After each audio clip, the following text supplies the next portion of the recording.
Hey, welcome back to another video of italics. In this video, we are going to learn how to do italics in Character AI.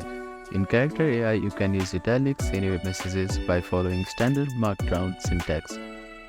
To italicize text, you simply need to wrap the text in single asterisk or underscore.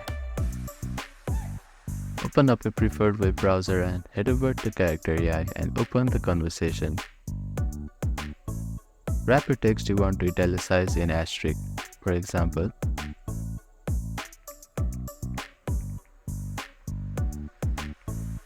after that, click on Send. You can see that my text has been italicized. Alternatively, you can also use underscore.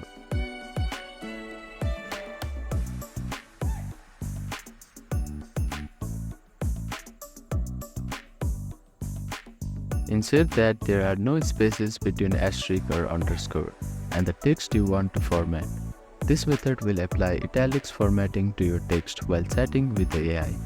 Thank you for watching this video. Please do not forget to like, share and subscribe to our channel and comment down if you have any queries.